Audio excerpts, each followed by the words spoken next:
Good afternoon. আজকের আমি করতে নিয়েছি চিংড়ি মাছের মাখা, মানে রান্না, মাছ ঝাল আর কি যেটাকে বলে।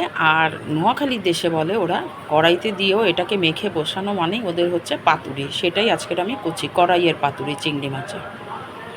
প্রথমে আমি আপনার কাইটাকে করে নিয়েছি,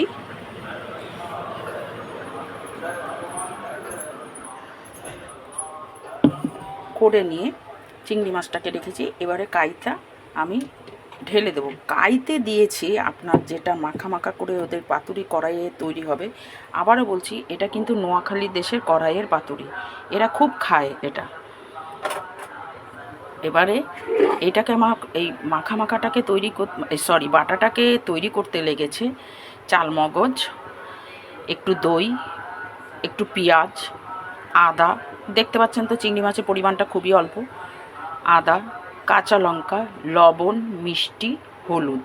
আবার বলছি, এই বাটাটাকে আমার তৈরি করতে লেগেছে একটু কাজু, একটু আপনার চাল মগজ, সামান্য সামান্য মাখা মাখাটা যেতে হতে পারে, পেঁয়াজ। যার যার যতটা পরিমাণ হবে সেই পরিমাণ মতন তো সবাই জানেন, আন্দাজটা সবারই আছে, সেটাকে দেবেন। আদা বাটা, কাঁচা লঙ্কা, হলুদ, লবণ, মিষ্টি সব দিয়ে কিন্তু আমি একসঙ্গে পেস্ট করেছি। এই পেস্টটাকেই এখন আমি মাখিয়ে কড়াইতে বসিয়ে দেবো।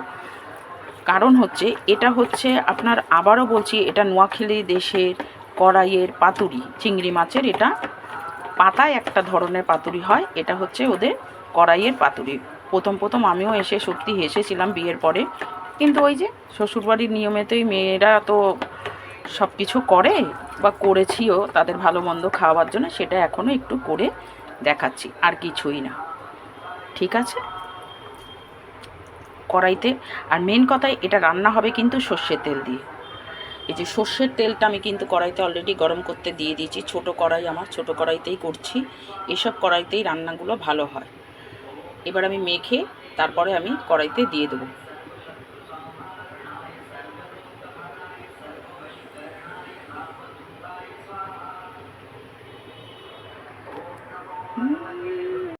পাতুরিতে একটু কাঁচা সর্ষের তেল দিয়ে কিন্তু মাখতে, আমি পুরো বাটাটাকে দিয়ে এবারে মেখে দিলাম।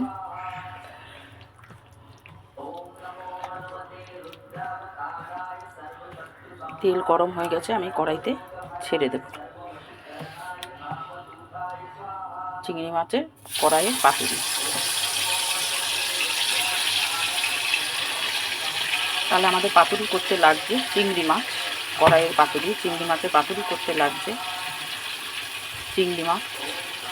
আপনার বাটাতে আমি দিয়েছি হচ্ছে গিয়ে কাঁচা লঙ্কাটা, আগে বলেছি কিনা আমার ঠিক খেয়াল নেই। যাই হোক, বাটাতে দিয়েছি একটু নারকেল, একটু চালমগজ, একটু কাজু, পেঁয়াজ, আদা, কাঁচা লঙ্কা, লবণ, মিষ্টি দিয়ে আর একটু দই দিয়ে, হলুদ, সমস্ত দিয়ে একসঙ্গে আমি পেস্ট করেছি। করে এই যে বসালাম, দেখতেই পাচ্ছি আমাদের কড়াইয়ের পাতুরি হতে কিন্তু টাইম লাগে, কারণ এই জিনিসটা টোটালি টানবে। ঠিক আছে, এই হচ্ছে আমাদের চিংড়ি মাছের কড়াইতে করা পাতুরি। এটা নোয়াখালীদের রান্না, একটু করে খেয়ে দেখবেন, ভালোই লাগবে।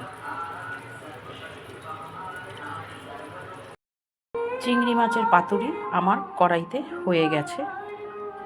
ঠিক আছে, তাহলে এবারে একটু দেখবেন ভালোভাবে, লাইক কমেন্ট করবেন। চিংড়ি মাছের পাতুরি করতে লাগছে আমার চিংড়ি কড়াইতে পাতুরি। এটা কিন্তু পাতার পাতুরি না, এটা হচ্ছে কড়াইতে পাতুরি। চিংড়ি মাছের পাতুরি করতে আমার লাগছে চিংড়ি মাছ। আর যে বাটাটা আমি করে নিয়েছি সেটাতে লেগেছে আপনার কাজু, একটু চালমগজ, দই, পেঁয়াজ, আদা, লঙ্কা, কাঁচা লঙ্কা কিন্তু শুকনো লঙ্কা না, হলুদ, লবণ, মিষ্টি সব আমি একসঙ্গে দিয়ে পেস্ট করেছি। রসুন কিন্তু পড়বে না। ঠিক আছে, পেস্ট করে চিংড়ি মাছে মাখিয়ে সর্ষের তেলে দিয়ে বসিয়ে দিয়েছি। আর মাখাবার সময় কিন্তু একটু কাঁচা সর্ষের তেল দেবেন। আবার বলে দিলাম, দয়া করে একটু দেখবেন, করবেন, ভালো লাগবে আমারও। খেতে কিন্তু খুব টেস্টি হয়, এটা কিন্তু ঘটনা, দারুণ টেস্টি হয়।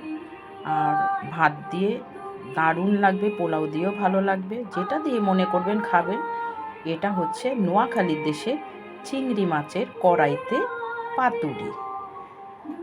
ধন্যবাদ, সবাই ভালো থাকবেন, সাবস্ক্রাইব করবেন, লাইক কমেন্ট করবেন, একটু দেখবেন, ভালো লাগে আর কিছুই না। এই জন্য রান্নাটা একটু করি, এই করি আমি সারাদিন। রাখছি।